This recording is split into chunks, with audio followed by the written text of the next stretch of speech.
கிறிஸ்துவின் நாமத்தால் நாம் வாழ்த்துக்கள் சொல்கிறோம். கர்த்தர் உங்களை ஆசீர்வதிக்கிறவராக இருக்கிறார். இந்த நாள் கூட தேவனுடைய வார்த்தைகளை உங்கள் மத்தியில் பேசும்படியாக கர்த்தர் கொடுத்த கிருபைக்காக தேவனை ஸ்தோத்திரிக்கிறோம். உங்கள் மத்தியில் பேசுவது மிகவும் சந்தோஷம் அடைகிறோம். தேவனுடைய வார்த்தைகள் நம்மளுக்கு இன்னைக்கு ஆசீர்வாதமாக வரக்கூடியதாக இருக்கிறது. நம்ம அந்த வார்த்தையை நம்ம பெற்றுக்கொண்டு அதன்படி நம்ம போகும்போது உண்மையாக தேவன் நம்மளை ஆசீர்வதிக்கிறவர்கார். கிறிஸ்துவுக்கு பிரியமானவர்களே, நம்ம இந்த வார்த்தைகளை கேட்டு அந்த வார்த்தையின்படி நம்ம செயல்படும் போது தேவன் நம்ம எல்லாவற்றிலும் கர்த்தர் ஆசீர்வதிக்கிறவர்கார். நம்ம கண்களை மூடி கொஞ்ச நேரம் நம்ம ஜெபிக்கலாம். நேரத்தில் ஆண்டவரே உண்மை நாங்கள் ஸ்தோத்திரிக்கிறோம். தேவனே ஸ்தோத்திரம். தேவனுடைய நாமத்தை நாங்கள் மகிமைப்படுத்துகிறோம்.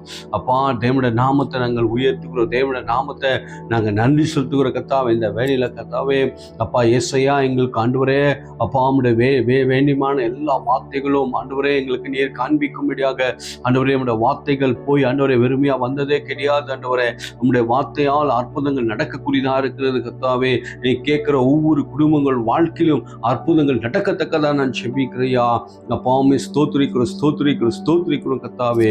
இயேசுவின் நாமத்தை செபிக்கிற பிதாவே. ஆமென் ஆமென். இல்லை கூட கர்த்தரை நான் ஸ்தோத்திரிக்கிறேன், கர்த்தரை நன்றி செலுத்துகிறேன். ஆண்டவர் எவ்வளோ நல்லவராக இருக்கிறார். அவர் நாமும் பெரிதாக இருக்கிறது. அவர் நம்ம மத்தியில் ஒரு தேவ பிரசன்னராக, தேவ பிரசன்னத்தோடு, தேவ வல்லமையோடு அவர் மத்தியில் விளைவாடுகிறவராக இருக்கிறார். அவருக்கு எவ்வளோதான் நம்ம நன்றி சொன்னாலும் அது போதாதான் இருக்கிறது. இன்னைக்கு கூட நம்ம சத்திய வேதத்திலேருந்து சில வார்த்தைகளை நம்ம தியானிக்கிற நேரத்தில் உண்மையாக இந்த வார்த்தைகள் உங்களுக்கு ஆசீர்வாதமாக இருந்தால் எங்களுக்கு தெரியப்படுத்துங்க. நாங்கள் ஜெபிக்கிறோம். கர்த்தர் உங்களை ஆசீர்வதிக்கிறவராக இருக்கிறார். ஆண்டவருக்கு நன்றி. அப்பா, இந்த வேளை நம்மளை ஜெயத்தை குறித்து நம்ம சில காரியங்களை பார்க்கலாம். தேவன் எப்படி ஒரு மனுஷனுக்கு ஜெயத்தை கர்த்தர் கொடுக்கிறார், எப்படி ஆண்டவர் ஒரு ஜெயத்துக்குள்ளே நம்மளை நடத்தி கொண்டு போகிறார். இன்னைக்கு உண்மையாக அவருடைய ஜெயம் நம்ம வாழ்க்கையில் இல்லைன்னா, அவருடைய காரியம் நமக்குள்ளே இல்லைன்னா நம்மளால் ஒரு நாளும் வெற்றி சிறக்க முடியாது. இந்த உலகத்தில் இன்னைக்கு அநேக விஷயங்களை நம்ம உலகத்தில் நம்ம ஒவ்வொரு விஷயங்களை நம்ம வெற்றி சிறந்து நம்ம வந்து கொண்டிருக்கிறோம்னா ஏதோ நம்முடைய பலத்தில் அல்ல, நம்முடைய ஞானத்தில் அல்ல, தேவன் கொடுத்த அந்த வெற்றினால, தேவன் கொடுத்த ஒரு ஜெயத்தில் தான் நம்ம வாழ்ந்து கொண்டிருக்கிறோம். இன்னைக்கு நம்ம ஓடிக்கொண்டிருக்கிறோம். அவர் கொடுக்குற ஜெயம் இன்னைக்கு எப்போ தேவன் யாராருக்கிட்ட நம்மளுக்கு ஜெயத்தை கொடுக்குறார், யாராருக்கிட்ட நம்ம ஜெயிக்க நம்மளை ஆண்டவர் வைத்து கொண்டிருக்கிறார் என்று நம்ம சில வேத வசனத்தை நம்ம தியானிக்கிற நேரத்தில் யோவான் எழுதின சுவிசேஷம் 16வது அதிகாரம் அதில் 33வது வசனத்தை நம்ம வாசிப்போம். என்னிடத்தில் உங்களுக்கு சமாதானம் உண்டாயிருக்கும் பொருட்டு இவைகளை உங்களுக்கு சொன்னேன். உலகத்தில் உங்களுக்கு உபத்திரங்கள் உண்டு, ஆனாலும் திடன் கொள்ளுங்கள், நான் உலகத்தை ஜெயித்தேன் என்றார். ஆமென். ஹல்லேலூயா. கர்த்தருக்கு ஸ்தோத்திரம். இந்த வசனம் சொல்லப்பட்டிருக்கு. தேவனுடைய வசனம், நீங்க இந்த உலகத்தில் ஆண்டவர் உபத்திரம் உண்டு, ஆனால் உலகத்தை ஜெயித்த தேவன் நம்மளோடு கூட இருக்கிறவராக இருக்கிறார். ஆண்டவருடைய வசனம் சொல்லுகிறது, இதோ நீங்க திடன் கொள்ளுங்க என்று தேவ வசனம் சொல்லப்பட்டிருக்கு. கர்த்தருடைய நாமம் மகிமைப்படுவதாக. இதோ நான் உலகத்தை ஜெயித்தவன். ஆண்டவருடைய வசனம் சொல்லுது, உலகத்தை ஜெயித்தவன் நம்மளோடு கூட இருக்கிறார். அப்ப உலகத்தை ஜெயித்த தேவன் நம்மளோடு கூட இருக்கிறார். பரிசுத்தமான தேவன் நம்மளோடு கூட இருக்கிறார். அப்ப இந்த வசனம் என்ன சொல்லுகிறது என்று பார்க்கும்போது அந்த வசனத்தை இன்னொரு நம்ம வாசிப்போம். என்னிடத்தில் உங்களுக்கு சமாதானம், முதலாவது சொல்லப்பட்டிருக்கு, என்னிடத்தில் உங்களுக்கு சமாதானம் உண்டாயிருக்கும் பொருட்டு இவைகளை உங்களுக்கு சொன்னேன். இவைகளை உங்களுக்கு நான் சொன்னேன். உலகத்தில் உங்களுக்கு உபத்திரவம் உண்டு. இந்த உலகத்துல என்ன உண்டா? உபத்திரம் உண்டு. ஆனாலும் திடன் கொள்ளுங்கள், நான் உலகத்தை ஜெயித்தேன். ஆமென். ஹல்லேலூயா. ஆண்டவர் சொல்ற, அந்த உலகத்துல நம்மளுக்கு உபத்திரம் உண்டு, ஆனா நீங்க ஆண்டவர் சொல்ற உலகத்தை ஜெயித்தவர் நம்மளோடு கூட அவர் இருக்கிறவராக இருக்கிறார். கர்த்தருக்கு ஸ்தோத்திரம். அப்போ இந்த உலகத்துல நம்ம இயேசுவை ஏற்றுக்கொண்டிருக்கிறோம், அவரோட வழிகளில் போகிறோம். நம்மளுக்கு உபத்திரம் இல்லைன்ட்டு இல்லை, உபத்திரம் இருக்குது. உபத்திரத்தின் வழியா நம்ம போகிறோம். ஆனாலும் தேவன் பலவிதமான உபத்திரங்கள் நம்ம வாழ்க்கையில வந்தாலும், பலவிதமான சோதனைகள் நம்மளோட வாழ்க்கையில வந்தாலும், ஆண்டவர் நம்மளை ஒரு நாளும் கைவிடாத தேவன். அவர் நம்மளை ஒரு நாளும் நம்மளை விட்டு விலகாத தேவன். நம்மளை ஒரு நாளும் மறந்து விடாத தேவன். அவர் நம்மளோடு கூட இருக்கிறவராக இருக்கிறார். அப்போ தேவன் பாருங்க, இதெல்லாம் யாருக்காக ஆண்டவர் செய்தார் என்று பார்க்கும்போது நம்மளுக்காக, நம்மளுக்கு வெற்றியை வரும்படியாக, நம்மளுக்கு ஜெயமாய் வாழும்படியாக கர்த்தர் நம்மளுக்கு வெற்றியை கொடுத்தவராக இருக்கிறார். கர்த்தருக்கு ஸ்தோத்திரம். தேவனுடைய நாமம் மகிமைப்படுவதாக. தேவனுக்கு நன்றி. இந்த வெளில பார்க்கும்போது இதோ திடன் கொள்ளுங்கள், நான் அந்த உலகத்தை ஜெயித்தேன் என்று வேத வசனம் நம்மளுக்கு சொல்லக்கூடியதாக இருக்கிறது. அப்போ நம்முடைய உலகத்தை ஜெயித்த தேவன் ஆண்டவர் நம்மளோடு கூட இருக்கிறார். எல்லாம் கர்த்தரின் வல்லமைகளை ஜெயித்த தேவன் அவர் எல்லாம் நம்மளோடு கூட இருக்கிறவராக இருக்கிறார். பாருங்க, அவர் வெற்றி சிறந்து எல்லாவற்றிலும் தேவன் நம்ம கையில கொடுத்தவராக இருக்கிறார். அதுக்காக நம்ம கர்த்தரை ஸ்தோத்திரிக்க வேண்டும். சத்துருவை ஆண்டவர் சிலுவையில் ஆண்டவர் எல்லாம் அவர் ஜெயித்து நம்மளுக்கு வேண்டிய அதிகாரமும் வேண்டிய எல்லா வல்லமையும் தேவன் நம்மளுக்கு கொடுத்து அவருடைய பிள்ளையாக கர்த்தர் வைத்திருக்கிறார். அதுக்காக நம்ம கர்த்தரை ஸ்தோத்திரிக்க வேண்டும். அப்போ நம்ம இயேசுவை ஏற்றுக்கொண்டா நம்மளுக்கு உபத்திரம் இல்லையா? உபத்திரத்தின் வழியில நம்ம போய் கொண்டிருக்கலாம், உபத்திரத்தின் பிரச்சனை நம்ம போய் கொண்டிருக்கலாம். ஆனா தேவனுடைய வசனம் சொல்லுகிறது, நீ திடன் கொள். நீ ஆண்டவர் சொல்றாரு, இந்த உலகத்தை ஜெயித்த தேவன் நம்மளோடு கூட இருக்கிறார். அவர் தேவன் நம்ம இந்த உலகத்தை ஜெயித்தவர். அவர் நம்மளுடைய எல்லா காரியங்களும் ஜெயித்த தேவன், சர்வ வல்லமையான தேவன், சர்வத்தையும் படைத்த தேவன் நம்மளோடு கூட இருக்கிறவராக இருக்கிறார். அதுக்காக கர்த்தரை நம்ம ஸ்தோத்திரிக்க வேண்டும். ஏன்னா இந்த வசனம் நம்மளுக்கு மறுபடியும் சொல்லக்கூடியதாக இருக்கிறது. இதோ நான் இந்த உலகத்துல உங்களுக்கு உபத்திரம் உண்டு, நான் உலகத்தை நான் ஜெயித்தேன்.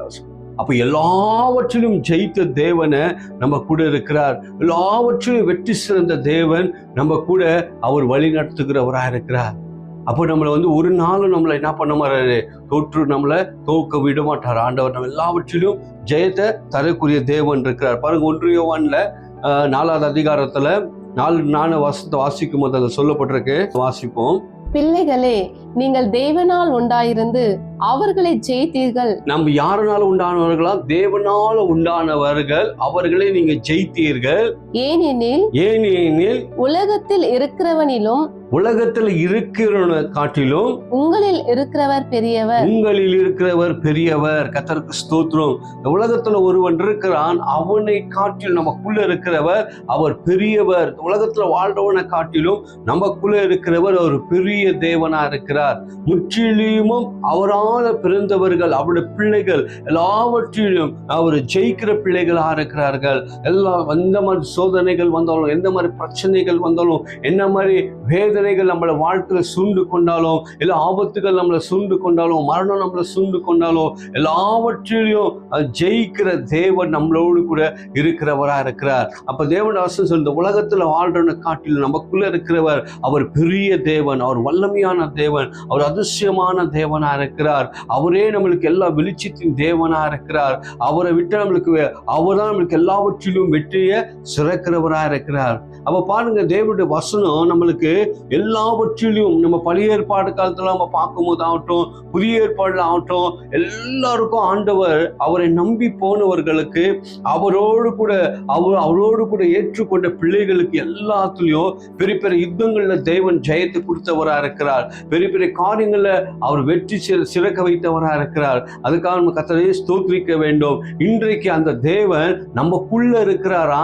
நமக்குள்ள இருந்து ஆண்டவர் பெரிய பெரிய வெற்றிகளை அவர் தரக்கூடியவரா இருக்கிறார். பெரிய பெரிய ஜெயங்களை நம்முடைய வாழ்க்கையில அவர் தரக்கூடியவரா இருக்கிறார். அதான் தேவனுடைய வசனம் சொல்லப்பட்டது, உலகத்தில் இருக்கவனை காட்டிலும் நமக்குள்ள இருக்கிறவர் அவர் பெரியவரா இருக்கிறார். அவர் மகத்துவமுள்ள தேவனா இருக்கிறார். அவர் அதிசயமான தேவனா இருக்கிறார். அவர் ஆலோசனை கர்த்தரா இருக்கிறார். எல்லாவற்றிலும் நம்மளை நடத்தக்கூடிய தேவனா இருக்கிறார். அதனால நம்ம இந்த உலகத்துல எதை கண்டு அஞ்சாதபடிக்கு, எதை கண்டு பயப்படாதபடிக்கு, கர்த்தரை ஒருவரே நம்ம பயந்து அவரோடு வழிகள் நடக்கும் போது, அவரோடு நம்ம பின்பற்றிக் கொள்ளும் போது, தேவன் எல்லாவற்றிலும் அவர் வெற்றி சிறக்கும்படியாக கர்த்தர் நம்மளை வைக்கிறவரா இருக்கிறார். அவருடைய பிள்ளைகள் ஆண்டவர் அனாதை விட மாட்டார். அவருடைய பிள்ளைகளை ஆண்டவர் எப்போதும் எதையும் விட்டு கொடுக்க மாட்டார். அப்படியாக கர்த்தர் நம்மளோடு கூட இருக்கிறார். அதுக்காக கர்த்தரை நம்ம என்ன பண்ண வேண்டும்? ஸ்தோத்திரிக்க வேண்டும். தேவனுடைய நாமம் மகிமைப்பட வேண்டும். அப்ப நம்ம ஹிருதயம் கலங்காது இருப்பதாக, தேவனே நம்ம பற்றி கொண்டு, தேவனே நம்ம இருக்கும்போது, தேவன் எல்லாவற்றிலும் செய்யக்கூடியவரா இருக்கிறார். நம்மளுக்கு எல்லாவற்றிலும் ஒத்தாசை வரப்பண்ணுகிற தேவனா இருக்கிறார். நம்முடைய எல்லா நன்மைகள்ல நம்மளை நடத்தக்கூடிய தேவனா இருக்கிறார். எல்லா அதிசயங்கள்ல நம்மளை நடத்தக்கூடிய தேவனா இருக்கிறார். அப்போ ஜெயமோ கர்த்தரிடத்துல தான் வர வேண்டும், வெற்றியோ கர்த்தரிடத்துல தான் வர முடியும். பாருங்க, பழைய ஏற்பாடுல கூட ஒரு அருமையான ஒரு காரியம் நடக்கப்படுகிறது. பழைய ஏற்பாடு காலத்துல கூட தேவன் கத்த எப்படி ஆண்டவர் வெற்றியை கொடுத்தார், எப்படி ஜெயத்தை கொடுத்தார் என்று நம்ம பார்க்கலாம். அந்த நேரத்துல 1 சாமுவேல்ல 17ஆம் அதிகாரத்துல 51, 52 வாசிப்போம். ஆகையால் தாவீது பெலிஸ்தனிடையில் ஓடி அவன் மேல் நின்று அவன் பட்டயத்தை எடுத்து அதை அதன் உரையிலிருந்து உருவி அவனை கொன்று அதனாலே அவன் தலையை வெட்டி போட்டான். அப்பொழுது தங்கள் வீரன் செத்து போனான் என்று பெலிஸ்தர் கண்டு ஓடி போனார்கள். ஹல்லேலூயா. ஒரு சிறு பையனை கொண்டு ஆண்டவர் என்ன பண்ணார்? தாவீதை கொண்டு ஒரு பெரிய ஒரு ஜெயத்தை அவர் கொடுத்தவரா இருக்கார். அவர் பட்டயத்தோடு போகல, இயேசுவின் நாமத்தினால தேவனுடைய வார்த்தையை எடுத்துக்கொண்டு தேவனுக்கு பயந்து அவர் போனதுனால அவர் அந்த இடத்துல ஒரு பெரிய வெற்றியை அந்த இடத்துல கொடுத்தவரா இருக்கிறார். பாருங்க, அந்த இடத்துல பட வீரர்கள்லாம் இருக்கிறாங்க, சேனைகள்லாம் இருக்கிறாங்க, அந்த இடத்துல எல்லாரும் இருக்கிறாங்க. எல்லாரும் யாரோ அன்புகப்படாத, எல்லாம் அன்புகப்பட்ட சாலிங்க. எல்லார் இடத்துலயும் அவங்க எல்லாமே திறந்தவர்கள், யுத்தத்தை திறந்து வந்தவர்கள், எல்லாத்தையும் வெற்றி சிறந்தவர்கள். ஆனா இந்த இடத்துல பார்க்கும்போது ஒரு மனுஷன் 40 நாட்கள் கூக்குரல் இட்டு கொண்டிருக்கிறான். இஸ்ரேல்ல யாரும் இல்லையா என்ற கூக்குரல் இட்டு கொண்டிருக்கிறான். ஆனா அந்த இடத்துல பார்க்கும்போது அந்த பிலிஸ்டிக்ல ஒரு ஜெயமே, அந்த இஸ்ரேல் ஜனங்களுக்கு ஒரு ஜெயமே வராம அந்த இடத்துல தவித்து கொண்டிருக்கிறாங்க. யாரும் முன்பாக போக முடியல, அவனை மேற்கொள்ள முடியல, அவனை எந்த காரியத்தையும் ஜெயிக்க முடியல. அவன் பார்க்கும்போது ஒரு பயங்கரமா இருக்கிறான், விளையாட்டு அந்த இடத்துல போக முடியல. ஆனா தாவீதோ ஒரு சாதாரண ஒரு ஹார்ட் வைத்த ஒரு மனுஷன், அவனுக்கு எந்த ஒரு திறமையும் கிடையாது, எந்த ஒரு காரியமும் கிடையாது. ஆனாலும் அவர் கர்த்தருடைய தேவனுடைய நாமத்தினால அவர் போய் நின்றது நிமித்தம் அவருடைய வாழ்க்கையில பார்க்கும்போது ஒரு பெரிய ஜெயத்தை கர்த்தர் கொடுத்தவரா இருக்கிறார், ஒரு பெரிய வெற்றியை சிறக்கிறவரா இருக்கிறார். அவனுடைய பட்டயத்தை உருவி அவனுடைய தலையை வெற்றி அவன் என்ன பண்ணுகிறான்? நிக்க வைக்கிறவனா இருக்கிறான். அப்ப அந்த பிலிஸ்து ஜனங்கள் அவர்கள் செதறிட்டு ஓடி போகிறவர்களா இருக்கிறார்கள். அப்ப பாருங்க, அந்த நாள் வரைக்கும் அந்த இடத்துல 40 நாள் வரைக்கும் அவங்களுக்கு ஜெயம் இல்லாம அவங்கள எல்லா காரியத்துக்கும் அப்படி ஒரு காரியம் இருந்தது. ஆனா பாருங்க, இதுல ஒரே ஒரு ரகசியம் என்னன்னா, ஒரு பெரிய தலைய, ஒரு பெரிய அந்த மனுஷன் அவன் தான் நின்று கொண்டிருந்தான். அதுக்கு பின்பாக தான் இந்த ஜனங்க பிலிஸ்தீனெல்லாம் நின்று கொண்டாங்க. அவன் தலை, அந்த சத்துரோட தலை வெட்டப்பட்டிருந்தோம், அந்த குலியாத்தோட தலை வெட்டப்பட்டிருந்தோம். அடுத்த கட்டம் அந்த ஜனங்களுக்கு அங்க என்ன இல்லை யுத்தம் செய்ய முடியல. அவங்க பெரிய சேனையா இருந்தா கூட அங்க ஒரு பெரிய தலை கீழே விழுந்து போன பிறகு அந்த இடத்துல அவர்களால என்ன பண்ண முடியல?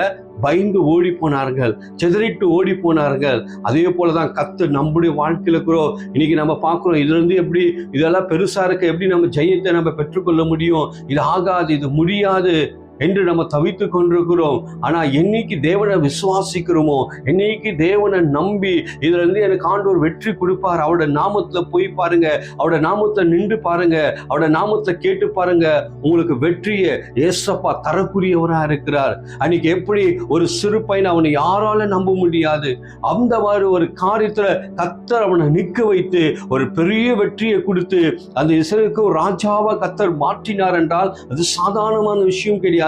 அவரோடு கூட கர்த்தர் இருந்தாரு, அவருக்குள்ள இருந்த தேவன் அவரை வெற்றி சிறக்க வைத்தவரா இருக்கிறார். இன்னைக்கு நம்மக்குள்ள தேவன் இருக்கிறார், நம்மள வெற்றி சிறக்க வைக்கிற தேவன் நம்மளோடு கூட இருக்கிறார். அதை நம்ம விசுவாசிங்க, அதை நீங்க பெற்றுக்கொள்ளுங்க. நேரத்துல இது மழையா இருக்கிறதே, இது பெரிய பிரச்சனையா இருக்கிறது, இதுல இருந்து நான் எப்படி செய்யணும்? மேலோட்டமா நம்ம பார்க்கும்போது அது பெரிய மழை போல தெரியும். ஆனா தேவனை உள்ள வைத்து அவரோடு கூட நீங்க போய் பாருங்க, அது ஒன்றும் இல்லாம அது போகக்கூடியதா இருக்கிறது. எப்படி தாவீதோட வாழ்க்கையில அவர் வெற்றி சிறந்தாரோ அதே போல அவர்கள் வெற்றியை சிறந்தவர்களா இருக்காங்க. பாருங்க, அந்த நாட்கள்ல அப்போஸ்தலர்கள், ஆதி சபைகள்ல அப்போஸ்தலர்கள் இருந்தார்கள். அப்போஸ்தலர்கள் பேதுரு, இவங்களெல்லாம் பார்க்கும்போது அவர்களெல்லாம் ரத்த சாட்சியா மறித்து அவர்களெல்லாம் பயங்கரமான உபத்திரத்துக்குள்ள அவர்கள் போனவர்களா இருக்காங்க. பயங்கரமான உபத்திரத்தின் நடுவில் பிரசங்கித்தவர்களா, உபத்திரத்தின் நடுவில் அவர்கள் ஊழியம் செய்தவர்களா இருக்காங்க. ஆனா தேவன் ஒருபோதும் அவங்களை கைவிடல. எல்லாத்துலயும் சிறைசாலை எடுத்துன்னு கொண்டு போட்டாலும் அங்கதான் தப்பு வைக்கிறார் தேவன். எல்லா இடத்துல அடித்து போட்டாலும் அந்த இடத்துல தப்பு வைக்கிறார் கர்த்தர். எல்லாவற்றிலையும் படகுல போகிறாங்க, அந்த இடத்துலயும் அவர்கள் என்ன பண்ணுகிறார்? முழுகி போகிற நேரத்துல கூட அவங்க தப்பு வைக்கிறாங்க. அநேக விஷயங்கள்ல அப்போஸ்தலரோடு கூட தேவன் எல்லா விஷயங்களையும் தப்பு வைத்து ஜெயத்தை கர்த்தர் கொடுத்து கொண்டே வராரு.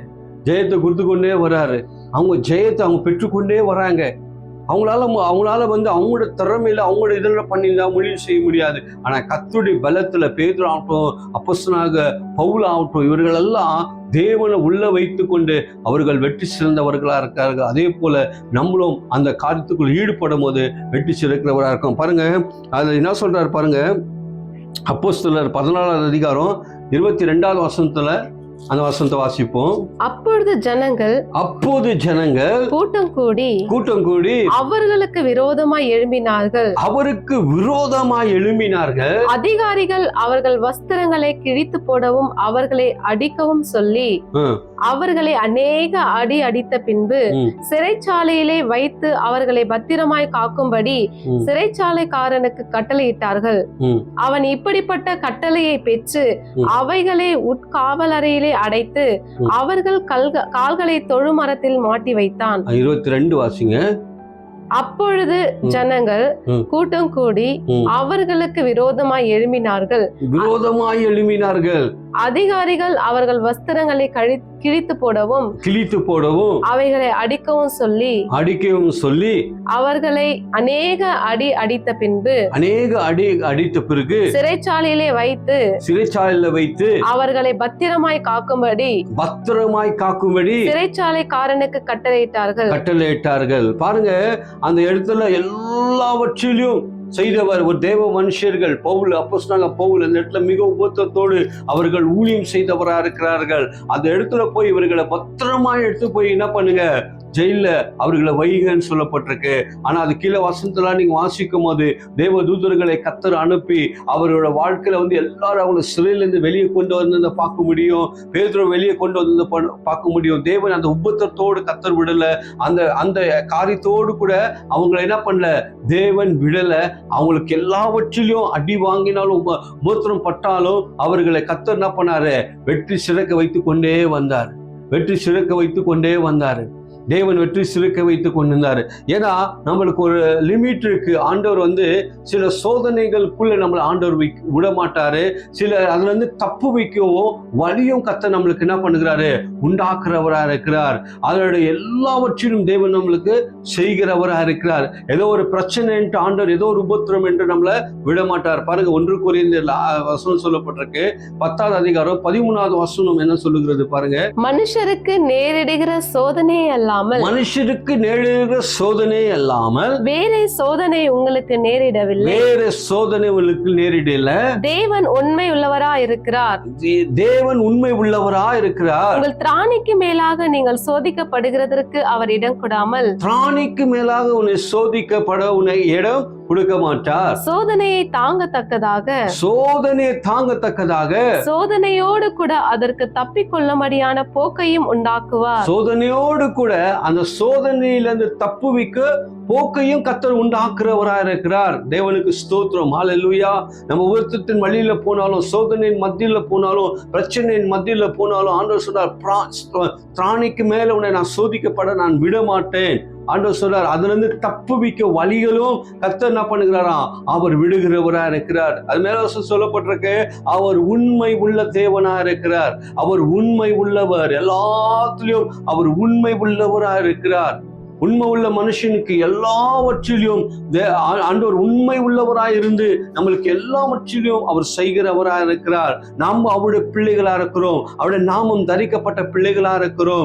அவரை ஏற்றுக்கொண்டிருக்கிறோம். அப்போ ஏற்றுக்கொண்டிருக்கிற பிள்ளைகளுக்கு அவராலேயே ஜெயம் வரக்கூடியதா இருக்கிறது. இன்னைக்கு நம்ம இதுல மாட்டிக்கொண்டோம், இதுல பிரச்சனையில மாட்டிக்கொண்டோம், இதெல்லாம் தப்பிக்க முடியலன்னு நினைத்து கொண்டிருக்கலாம். ஆனா தேவனோட வசனம் சொல்லுகிறது, உன்னை திராணிக்கு மேல நான் சோதிக்கப்பட விட மாட்டேன். அதில் வேண்டிய தப்புவிக்க வழியும் கர்த்தர் என்ன பண்ணுகிறாராம், உண்டாக்குறவரா இருக்கிறார். அப்படி அவர் உண்மை உள்ள ஒரு தேவனா இருக்கிறார். அதுக்காக கர்த்தரை நம்ம ஸ்தோத்திரிக்க வேண்டும், கர்த்தரை நன்றி செலுத்த வேண்டும். இந்த நேரத்தில் ஹல்லேலூயா. அதாவது தேவனோட வசனம் நமக்கு அருமையாக சொல்லப்பட்டிருக்கு. இந்த உலகத்துல உங்களுக்கு உபத்திரம் உண்டு, உலகத்தை ஜெயித்த தேவன் நம்மளோடு கூட இருக்கிறார். ஆண்டவர் எல்லா சமாதானத்தை கர்த்தர் நம்மளுக்கு வர பண்ணுவார். அதே போல இந்த உலகத்துல வாழ்றவனை காட்டிலும் நமக்குள்ள இருக்கிறவர் பெரியவரா இருக்கிறார். கர்த்தருக்கு நம்ம ஸ்தோத்திரம் பண்ணுகிறவளா இருக்கிறார். இருக்க வேண்டும். தேவனை நம்ம மகிமைப்படுத்துகிறவராக இருக்கணும். அப்போ இன்னைக்கு நம்ம எந்த வழியில போனாலும் நம்மளுக்கு வெற்றி கொடுக்கிறவர் யார் என்றால் அவர் தேவனா இருக்கிறார். வெற்றியை தேடி நம்ம தேவனிடத்துல நம்ம போனாலே தேவன் நம்மளுக்கு வெற்றி சிறக்க வைக்கிறவரா இருக்கிறார். எதுக்கு பயப்படாதீங்க, எதுக்கு அஞ்சாதீங்க. கர்த்தர் நம்ம கூட இருக்கிறார். அவர் நம்மளை எல்லாவற்றிலும் நடத்தக்கூடிய தேவனா இருக்கிறார். அதனால நம்மளுக்கு உபத்திரம் இல்லைன்னு இல்லை, உபத்திரம் இருக்குது. உபத்திரம் மத்தியிலும் தேவன் இருக்கிறார். நம்மளுடைய எல்லாவற்றிலும் நம்மளை காப்பாற்றி நடத்தக்கூடிய தேவன் நம்மளோடு கூட இருக்கிறார். உண்மையாக இந்த வார்த்தைகளை கர்த்தர் ஆசீர்வதிப்பாராக. நம்ம கண்களை மூடி நம்ம ஜெபிக்கலாம். அந்த நேரத்தில் அன்பின் தேவனே உம்மை நாங்கள் ஸ்தோத்திரிக்கிறோம். ஆண்டவரே உடைய நாமத்தை நாங்கள் வருகிறோம். ஆண்டவரே அப்பா உடைய வசனம் நீக்கு சொன்னபடியாக தேவனே அப்பா சமாதானத்தின் தேவன். ஆண்டவரே அப்பா அந்த உலகத்தில் ஆண்டவர் உபத்திரம் உண்டு, ஆனால் உலகத்தை நாங்கள் ஜெயித்தோம் என்று சொன்னபடியாக தேவனே உலகத்தை ஜெயித்து தேவன் ஆண்டவரே முற்றிலுமாய் வெற்றியை சிறக்க பண்ணுகிற தேவன் ஐயா. அத்தரோட பிடிகளிலிருந்து எல்லாத்திலிருந்து விடுதலை ஆக்குற தேவன் எங்க கூட இருக்கிறீங்க. எங்களை காப்பாற்றக்கூடிய தேவன் எங்க கூட இருக்கிறீங்க. எங்களை நடத்துங்க. இயேசுவின் நாமத்தை ஜெபிக்கிற பிதாவே. ஆமென். ஆமென்.